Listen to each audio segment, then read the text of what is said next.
है इसके बारे में समझते हैं। ठीक है, तो ध्यान देना रूट हेयर क्या होता है। तो root structure of the root hair हमको ये जानना है। तो सबसे पहली बात, हमारी बॉडी खुद की है, जो हम ह्यूमन बींग्स की बॉडी है किससे बनती है गाइस, सेल से बनती है। हमारी खुद की बॉडी किससे बनती है, सेल्स से। ओके, तो ये बात ध्यान रखना अच्छे से, हमारी बॉडी सेल से बनती है और फिर सेल एक साथ हजारों करोड़ों सेल कंबाइन होकर क्या बनाते हैं, टिश्यू बनाते हैं। क्या बनाते हैं हमको पता है ना, टिश्यू बनाते हैं जिनको हम चमड़ी कहते हैं यानी स्किन कहते हैं। ठीक है, इसी स्किन से हमारी ये पूरी टिश्यू से स्किन बनती है। और फिर इसी तरीके का मतलब अगर मैं इंटरनल स्किन की बात करूं, जैसे लीवर है, फिर ऐसे हार्ट की भी स्किन होती है, ये स्किन से फिर अलग अलग टाइप के ऑर्गन्स बनते हैं और यही ऑर्गन्स कंबाइन होकर हमारी बॉडी बनाते हैं। समझ गया, ये बात आपको याद रखनी है। ओके, तो देखो, तो यानी कि सेल्स से ही कोई भी टिश्यू क्रिएट होता है। तो अपना जो अभी हमने देखा था कि यहाँ पे जो अपना एपिडर्मल टिश्यू होता है जो कि रूट के हेयर्स में होता है, याद रखो ना यार, रूट के हेयर्स में कौन सा सेल, एपिडर्मल सेल, क्या करता है, वाटर को एब्जॉर्ब करता है। क्यों करता है, क्योंकि पानी की जरूरत है, एलिक्सियर ऑफ द प्लांट होता है इसके लिए। ठीक है, इसलिए एब्जॉर्ब करता है। तो ये बात आपको समझ के रखनी है। तो ये है एपिडर्मल सेल। एपिडर्मल सेल किससे बनता है, ये सारी चीजें आपको समझनी है। ठीक है, देखो, तो सबसे पहले रूट हेयर के बारे में जान लो। तो ये एक टाइप का साइटोप्लाज्मिक इलोंगेशन होता है ऑफ द एपिडर्मिक सेल का। ये ध्यान दो अच्छे से, सुनो पहले मैं क्या बोल रहा हूं, इस लाइन को अच्छे से समझना। मान लो गाइस, ये आपका एक रूट है, ये आपका एक रूट है, ये आपका रूट है। ठीक है, समझ के रखो यार प्लीज, थोड़ा समझो। ये रूट है, ये सरफेस था, ये सरफेस है, ऊपर से नीचे ये रूट है। ओके, चलो, ये रूट है। अब इस रूट के छोटे छोटे हेयर्स हैं। क्या है, छोटे छोटे हेयर्स, ऐसे बहुत सारे हेयर है, मैं एक ही हेयर बना रहा हूँ। ठीक है, ऐसे यहाँ पे इसके साथ बहुत सारे हेयर्स हैं, बहुत सारे इसके हेयर्स हैं। ठीक है, ये इसके छोटे छोटे बहुत सारे हेयर्स हैं। ओके, तो ये इसका छोटा सा एक हेयर है। अब हमने पहले ही पढ़ा है कि जो रूट हेयर होता है ना, ये किससे बनता है, एपिडर्मल सेल से बनता है। किससे बनता है, एपिडर्मल सेल से। ठीक है, तो ध्यान देना अच्छे से। तो ये रूट से, अब ध्यान देना, फोकस करना, इसी रूट से ये रूट हेयर बना है ना, ये जो अपना यहाँ पे रूट हेयर है, ये जो अपना रूट हेयर है इसी रूट से बना है ना। और ये जो रूट है, यहाँ पे जो रूट हेयर है, ये कौन से सेल इसके अंदर है, इसके अंदर एपिडर्मल सेल है। यानी कि कौन से सेल इलोंगेट हुए हैं, तो एपिडर्मल सेल इलोंगेट हुए हैं। और साइटोप्लाज्मिक क्यों बोल रहा है, क्योंकि अगर सेल इलोंगेट होगा तो उसका साइटोप्लाज्म भी इलोंगेट होगा ना। तो इसीलिए जो रूट हेयर है ये साइटोप्लाज्मिक इलोंगेशन है। किसका elongation, of the epidermic cell का, फ्रॉम द रूट से लेकर के जो एपिडर्मिक सेल का, रूट से ये जो सेल है यहाँ से, ये पूरा जो रूट हेयर है ये क्या हुआ है, पूरा का पूरा इलोंगेट हुआ है। कौन सा चीज इलोंग हुआ है, तो एपिडर्मिक सेल इलोंग हुआ है जो रूट के अंदर है। अगर मतलब मैं अगर देखो, मेरे अंदर सोमैटिक सेल है, ध्यान देना अच्छे से मैं क्या बोल रहा हूँ, मेरी बॉडी सोमैटिक सेल से बनी है, तुम्हारी भी बॉडी सोमैटिक सेल से बनी है। पूरी बॉडी में सोमैटिक सेल्स नॉर्मली हैं जिनका माइटोसिस होता है। तो हम सोमैटिक सेल से नॉर्मली बनते हैं, स्ट्रक्चर हमारा डिफाइन होता है। तो अगर देखो, मैं अगर अपने आप को ऐसा कहूं, मैं अगर खुद अपने आप को ऐसा कहूं कि मेरा जो है, मैं cytoplasmic elongation of somatic cell हूं। मैं कौन हूं, मेरी बॉडी कैसे बनी है, मेरी बॉडी क्या है, मेरी body cytoplasmic elongation of somatic cell. तो कोई आपको समझा ना अच्छे से, कोई बुरा लगा क्या, तो वही चीज यहाँ भी बुरा ना लगे ना यार, ये समझ जाना चाहिए आपको कि जो रूट हेयर है ये एपिडर्मल सेल से बनता है। तो जब रूट से ही बनता है रूट हेयर, तो रूट से रूट हेयर इलोंगेट होता है आगे की तरफ। तो किस सेल का यहाँ पे इलोंगेशन होगा, तो यहाँ पे एपिडर्मिक सेल का इलोंगेशन होगा। ये बात आपको समझ रखना है, याद हो जाएगा आपको यहीं की यहीं, कहीं टेंशन की जरूरत नहीं पड़ेगी आपको, कहीं भी ज्यादा दोबारा एक बार लेक्चर देखो, कोई दोबारा पढ़ने की जरूरत ही ना पड़े। ठीक है, ये बात ध्यान रखो अच्छे से। चलो, कितना इलोंगेशन होता है, हम कितने बढ़ते हैं, हम 5 फीट बढ़ते हैं। 5 फीट हमारी जो भी ऊंचाई होती है, किसी किसी की 7 फीट होती है। ठीक है, तो भाई याद रखो, आप सबकी कितनी है, अगर हो सके तो कमेंट बॉक्स में जरूर बताना। मेरी 5.6 है, ओके, या 5.5 इतनी है, छोटी बड़ी मैंने मेजर भी नहीं किया, मैं अंधाधुंधी बोल रहा हूँ ऐसे। ठीक है, चलो, तो यहाँ पे ध्यान दो। तो यहाँ पे देखो, जो ये रूट हेयर होता है ये कैसे होता है, ट्यूब लाइक स्ट्रक्चर होता है और 1 से लेकर 10 मिलीमीटर इतना ही लॉन्ग होते हैं रूट हेयर। आपने किसी किसी प्लांट के रूट में देखा भी होगा रूट हेयर्स को, अगर आपने देखा है तो। दूसरी बात, root hair guys colourless unbranch, जिनको रूट हेयर को कोई अंदर इनके ब्रांच नहीं होते। वापस से अगर आप बोलो कि इनके रूट हेयर बच्चों के बच्चे ऐसे नहीं होने वाले, इनके रूट हेयर नहीं होते। ठीक है, ये कलरलेस है, कोई कलर नहीं होता इनको, ये शॉर्ट लिव्ड होते, ज्यादा दिन तक जिंदा नहीं रहते और डेलिकेट मतलब कमजोर होते हैं, टच करोगे टूट जाएंगे। ठीक है, सबसे इंपॉर्टेंट पॉइंट जो अभी आने वाला है, तो रूट हेयर के पास गाइस वैक्यूल होता है। वैक्यूल, हमारे पास भी वैक्यूल होता है। तो हमारा वैक्यूल क्या करता है, हमारा वैक्यूल फूड के स्टोरेज सिस्टम में हेल्प करता है, यानी कि फूड को स्टोर करता है। आप कहोगे नहीं नहीं आप गलत बता रहे हो, माइटोकॉन्ड्रिया फूड स्टोर करता है। गलत बात यार, माइटोकॉन्ड्रिया एटीपी मॉलिक्यूल्स को स्टोर करता है जो कि एनर्जी है। एनर्जी को स्टोर करने का काम, पावर को स्टोर करने का काम माइटोकॉन्ड्रिया का होता है। जबकि फूड मटेरियल जो कि जैसे कि अगर मान लो मेरे को कल फूड नहीं मिलेगा तो मैं कल के लिए आज ही कोई फूड अपने बॉडी में स्टोर कर लूं। आप कैमल के बारे में जानते रहोगे, कैमल एक ही बार में पानी को अपने बॉडी के अंदर 1 महीने तक के लिए रख लेता है। तो वैसे ही ये वैक्यूल का भी काम यही है कि फूड को स्टोर कर लेता है for the accidental conditions, future में कुछ ना हो जाए उसके लिए वैक्यूल क्या करता है, फूड को स्टोर कर लेता है। ठीक है, तो वैक्यूल एक ऐसा चीज है, एक ऐसा जगह, एम्प्टी स्पेस है जो कि अपने भी सेल में होता है प्लस प्लांट के सेल में भी होता है और ये फूड स्टोर करने का काम करता है। ठीक है, ये बात को ध्यान रखना। ओके, तो देखो मैं आपको डायग्राम में दिखा देता हूँ कि कहाँ पे आपका वैक्यूल है। देखो गाइस, ये है पूरा रूट, देखो ध्यान समझना अच्छे से। जो मैं यहाँ पे ये बॉर्डर बना रहा हूँ ये पूरा रूट है, ये पूरा का पूरा रूट है। ठीक है, ये पूरा का पूरा क्या है, ये पूरा का पूरा रूट है। ओके, ये बात आपको समझ के रखनी है। ये पूरी की पूरी जो लेयर यहाँ पे क्या होती है, रूट होती है, ये बात आपको समझ के रखना। ठीक है, यहाँ पे पूरा रूट होता है। ओके, चलो अब ये रूट से यहाँ पे देखो ये रूट हेयर बना है, क्या बना है, ये रूट हेयर, ये पूरा रूट हेयर है, समझ रहे ना, ये पूरा रूट हेयर है। अब आपको समझा होगा अच्छे से। ठीक है, रूट हेयर में यहाँ पे देखो छोटे छोटे माइटोकॉन्ड्रिया है, आपको दिख भी रहा होगा ये छोटे छोटे यहाँ पे माइटोकॉन्ड्रिया है। Mitochondria is the power house of the cell. क्या होता है ये, पावर हाउस, यानी कि ये एनर्जी को स्टोर करता है, power house of the cell, ये आपको बच्चा भी बताएगा। ओके, दूसरी बात, इसी ये सेल है ना, देखो आपने प्लांट का सेल वॉल देखा होगा। प्लांट का सेल वॉल कैसा होता है, कुछ इस तरीके से होता है प्लांट का सेल वॉल। ठीक है, इस तरीके से प्लांट का सेल वॉल होता है, ये आपका प्लांट का सेल वॉल है। ठीक है गाइस, देखो इस तरीके से आपने देखा भी होगा ना, प्लांट का सेल वॉल ऐसे होता है। प्लांट को सेल वॉल भी होती है, ये भी आपको पता होगी। इसके अंदर ऐसे साइड में कॉर्नर में न्यूक्लियस होता है।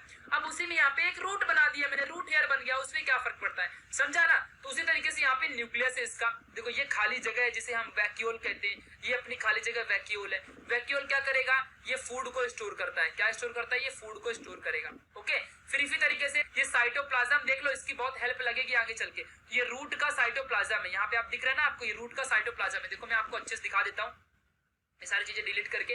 ओके, ध्यान दो, तो ये जो एम्प्टी स्पेस है ना, ये वाला एम्प्टी स्पेस, ये क्या है, साइटोप्लाज्म है। ओके, और जो बाहर वाला एरिया है ना, सेल वॉल इसे कहते हैं। सेल वॉल किससे बनेगा, एपिडर्मल लेयर से। कौन सी लेयर से बनता है ये सेल वॉल, एपिडर्मल लेयर। कौन सी लेयर से बनेगा, एपिडर्मल लेयर। यही मान लो अगर गाइस जिसके अगल बगल ये वाटर के मॉलिक्यूल्स हैं, तो ये रूट हेयर क्या करता है, इसी वाटर के मॉलिक्यूल्स को ये इस तरीके से अंदर एब्जॉर्ब कर लेगा with the help of cell wall.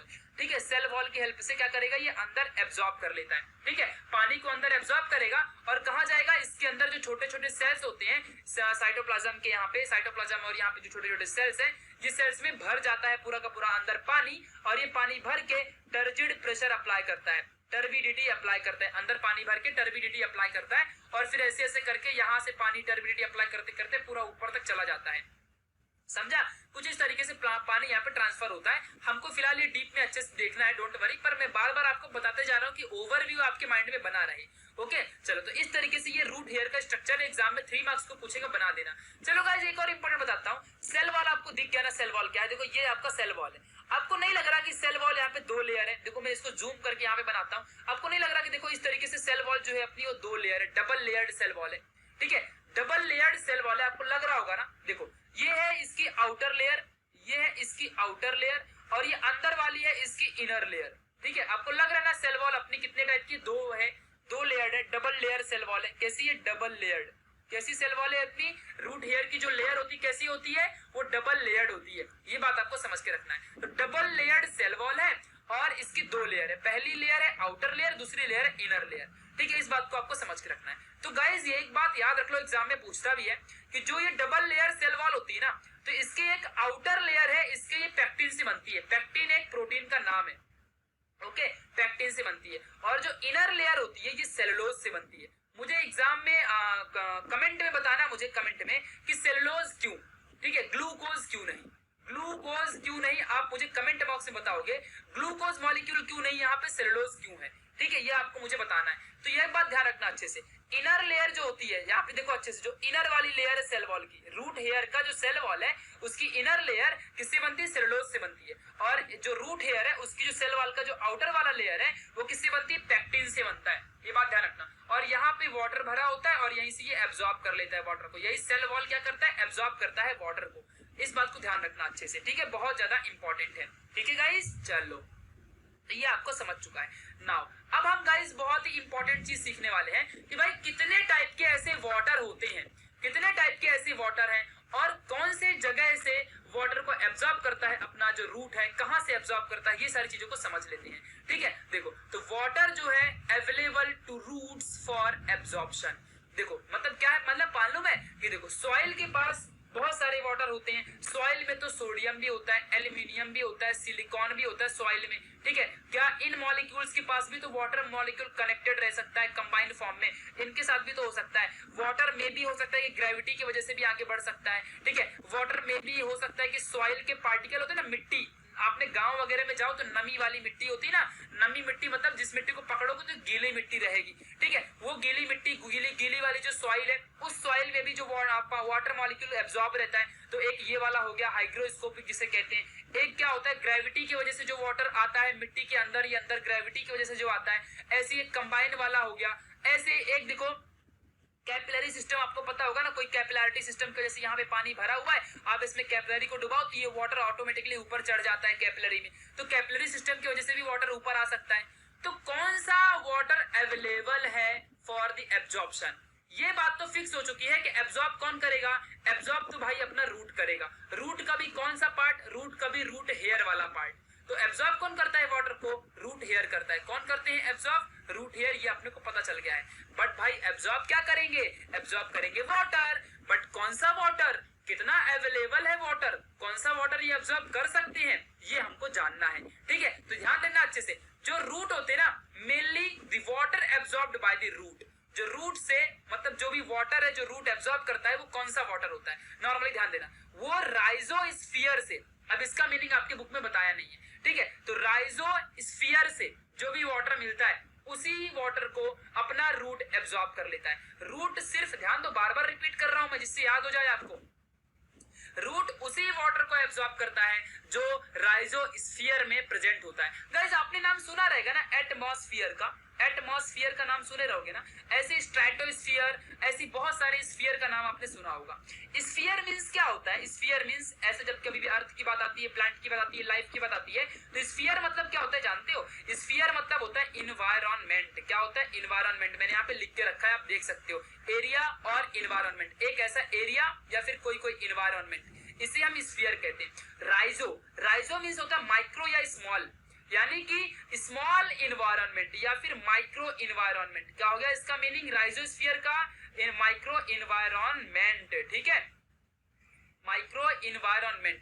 तो माइक्रो इन्वायरमेंट मतलब क्या, छोटे छोटे इन्वायरमेंट से, छोटे छोटे जगहों से अपना रूट जो है वाटर को एब्जॉर्ब करता है, समझा कि नहीं। यानी कि water is absorbed by the root through the rhizosphere. अब आपको राइजोस्फीयर का मतलब पता चल गया, छोटे छोटे जगह कैसे होंगे। देखो मान लो ये आपका रूट है, ठीक है, ये आपका रूट है, ओके, और इस रूट में से यहां से ये रूट हेयर निकला, ये आपका रूट हेयर निकला, ओके। अब देखो यहाँ पे क्या होगा, बाहर यहाँ पे सॉइल मॉलिक्यूल है, देखो मैं आपको सॉइल बनाता हूँ, ये आपकी मिट्टी है, ठीक है, ये सॉइल है, ठीक है, यहाँ पे अगल बगल ऐसा सॉइल है, ठीक है, ये सॉइल है। अब इसी सॉइल के अगल बगल यहाँ पे क्या होगा, वाटर मॉलिक्यूल भरा हुआ है, ठीक है, वाटर मॉलिक्यूल भरा हुआ है। तो ये रूट हेयर यार कितना mm का होता है, मैक्सिमम 10 mm का होता है रूट हेयर, तो छोटा ही इन्वायरमेंट हुआ ना। अब यहाँ से ये वाटर मॉलिक्यूल क्या होगा, अंदर जाएगा, सेल वॉल के थ्रू अंदर जाएगा, और अंदर जाएगा ये एब्जॉर्ब होगा, और एब्जॉर्ब होके अंदर अंदर ऐसे टर्जिडिटी मेंटेन करके टर्बिडिटी और ऊपर तक ट्रांसफर होता है, समझा। रूट प्रेशर की वजह से एक सेल दूसरे के ऊपर प्रेशर लगाएगा, ऐसे प्रेशर लगाते लगाते लगाते लगाते ऊपर तक चढ़ जाता है पूरा का पूरा अपना वाटर मॉलिक्यूल, समझ गया अच्छे से। तो यही कॉन्सेप्ट है इसका, दैट्स इट, खत्म कहानी। ऐसे ही वाटर ट्रांसफर होता है। बट अभी हम समझेंगे कि यार ये पानी ऐसे ही कैसे रूट के अंदर चला गया, ऐसी कौन सी कंडीशन आई, कौन सी कॉन्सेंट्रेशन की कंडीशन आई, क्या ऑस्मोसिस हुआ, डिफ्यूजन हुआ, ये सब हम देखेंगे। बट पहले कौन सा वाटर अवेलेबल है ये हमको जानना है। तो कौन सा वाटर अवेलेबल है यहाँ पे देख लो अच्छे से, आपके बुक में ऐसा नहीं बताया, ठीक है। तो types of water present on the surrounding of root hair, root hair के सराउंडिंग में कौन कौन सा यहाँ पे वाटर प्रेजेंट है ये आपको जानना है। तो 4 टाइप के होते हैं, पहला हो गया ग्रेविटेशनल वाटर, दूसरा हो गया हाइग्रोस्कोपिक, और तीसरा हो गया कंबाइंड, और चौथा हो गया कैपिलरी वाटर। 4 टाइप के वाटर है। पहला वाला कौन सा है ध्यान दो, ग्रेविटेशनल वाटर। ग्रेविटेशनल वाटर एक ऐसा वाटर है, ध्यान देना अच्छे से, जो ग्रेविटी की वजह से और ये परकोलेट होता है। परकोलेट मींस रिसना। अब देखो, आप कभी केव्स वगैरह में जाओ, केव्स में जाओ, वहां पे देखो केव्स का जो ऊपर वाला पार्ट होता है ना, आप इमेजिन करो इस बात को, केव में सपोज आप गए हो तो ऊपर वाले पार्ट से, पहाड़ों में जो केव्स होती है वहां पे ऊपर से बूंद बूंद पानी क्या होता है, नीचे गिरता है, बूंद बूंद पानी गिरता है। अगर सपोज गाइज मैं अभी देखो, मैं आपको यहाँ पे बता रहा हूँ, सपोज आप कोई मंदिर वगैरह में गए रहोगे, ठीक है, मंदिर वगैरह में गए रहोगे, वहां पे देखो जो मतलब शिव जी होते हैं उनके ऊपर देखो इस तरीके से कुछ एक ऐसा वाटर लगा होता है ना, वाटर का मॉलिक्यूल, मतलब वाटर लगा होता है, यहाँ से पॉइंट पॉइंट करके पानी उनके ऊपर गिरता है, पॉइंट पॉइंट, तो ये रिसना होता है, इसे हम बोलते हैं परकोलेट। समझा कि नहीं?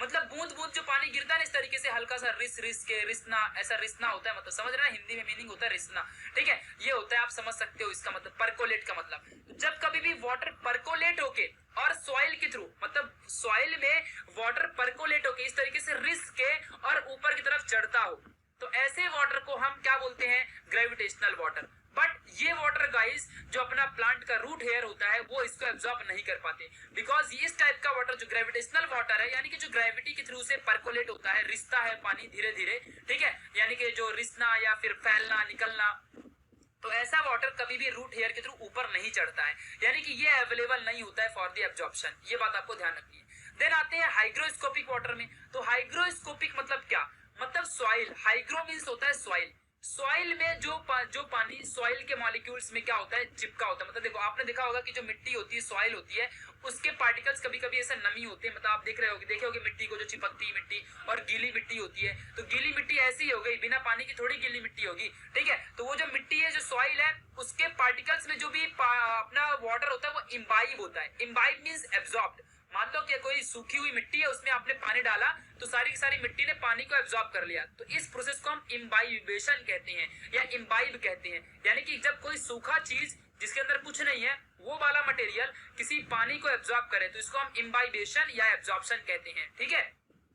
तो ऐसा पानी जो मिट्टी ने ही एब्जॉर्ब कर लिया हो जिस पानी को, तो रूट हेयर के लिए क्या बचेगा, तो ये भी रूट इसको एब्जॉर्ब नहीं करता है, ये पानी भी अपने लिए एब्जॉर्ब नहीं होता है, क्योंकि इसको तो मिट्टी एब्जॉर्ब कर लेती है। लास्ट आता है कंबाइंड वाटर। कंबाइंड वाटर क्या होता है गाइस, कंबाइंड वाटर ना हाइड्रेटेड ऑक्साइड के फॉर्म में होता है, जैसे सिलिकॉन डाइऑक्साइड, सिलिकॉन जैसे SiO2 आपने सुना होगा, तो ऐसे मतलब एक ऐसा वाटर जो ऑक्साइड्स के फॉर्म में, समझ रहे हो ना, ऑक्साइड्स के फॉर्म में, ठीक है, इस फॉर्म में पानी क्या हो, अवेलेबल हो। सिलिकॉन है, एल्यूमिनियम, इन मेटल्स के साथ क्या हो, अवेलेबल हो पानी, कंबाइंड फॉर्म में, इनके साथ कंबाइन होकर रिएक्शन करके पानी अवेलेबल रहता है मिट्टी में, तो ऐसा वाले पानी को हम कंबाइंड वाटर कहते हैं, और ये हल्का हल्का एब्जॉर्प्शन के लिए अवेलेबल होता है। मतलब ओनली कंबाइंड वाटर और कैपिलरी वाटर ही हमारे लिए हेल्पफुल है, बाकी ग्रेविटेशनल वाटर तो बेचारा उसी नीचे गिर जाता है, पानी की मिट्टी में ही रहता है, और हाइग्रोस्कोपिक भी वाटर जो होता है, इस वाटर को भी मिट्टी एब्जॉर्ब करके रखती है, तो इसीलिए ये भी एब्जॉर्ब नहीं कर पाते हैं अपने root hairs, okay.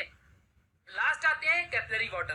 Capillary water में क्या होता है कि मान लो कोई ऐसा रूट जहां पे, ऐसी जगह में हो रूट जहां बहुत ज्यादा पानी हो, ठीक है, तो ऐसे सिस्टम में क्या होता है, मान लो अगर आपका यहाँ पे बहुत ज्यादा पानी है, ठीक है, यहाँ पे ऐसा पानी भरा हुआ है, यहाँ पे आप जैसे ही कैपिलरी डालोगे, यानी रूट हेयर है, कैपिलरी को समझना, रूट हेयर, ये पानी ऑटोमेटिकली ऊपर चढ़ जाता है ना, यही होती है कैपिलरी एक्शन। हमने देखा था कहाँ पे, हमने मैकेनिकल प्रॉपर्टीज ऑफ फ्लूइड से सेकंड चैप्टर फिजिक्स में पढ़ा था, ठीक है, कैपिलरी एक्शन। तो यही कैपिलरी की वजह से जो नेबरिंग सॉइल्स पार्टिकल्स होते हैं, वहां से पानी रूट हेयर में अंदर आता है, और रूट हेयर की हेल्प से, क्योंकि रूट हेयर एक ट्यूब लाइक होता है, रूट हेयर कैसा होता है, ट्यूब, यानी कि पाइप जैसा, और उसी के थ्रू अपना जो पानी है ये ऊपर की तरफ चढ़ता है, ठीक है, तो इसी को हम कैपिलरी एक्शन कहते हैं। मतलब एक ट्यूब है, एक पाइप है, आप ये प्रैक्टिकल घर में भी परफॉर्म कर सकते हो, एक पाइप है और इसी में आपने इस पाइप को किसी पानी में डाला तो हल्का सा पानी ऊपर चढ़ जाता है, आप करके देखना एक बार, ठीक है, जब ये ऊपर चढ़ जाएगा इसे हम कैपिलरी एक्शन कहते हैं, ठीक है। तो कैपिलैरिटी के थ्रू भी अपना पानी रूट हेयर में जाता है, और ये सबसे मोस्ट इंपॉर्टेंट और बहुत ही अच्छा और एबुंडेंट तरीका है ये कैपिलरी वाला वाटर का, तो इसे हम कहते हैं अवेलेबल फॉर एब्जॉर्प्शन। ये कैपिलरी वाटर भी हमारे लिए अवेलेबल होता है फॉर द एब्जॉर्प्शन प्रोसेस, ठीक है गाइस। तो ये है, इतने सारे पानी के तरीके हैं, gravitational water, hygroscopic, combined, capillary water, इतने वाटर भाई अवेलेबल है। मतलब हमको तो सीखना ही है कि कौन सा वाटर रूट हेयर एब्जॉर्ब करता ही है, बट हम ये भी जान लिए कि कौन सा वाटर एब्जॉर्ब करता है, तो वो ग्रेविटेशनल वाटर या फिर हाइग्रो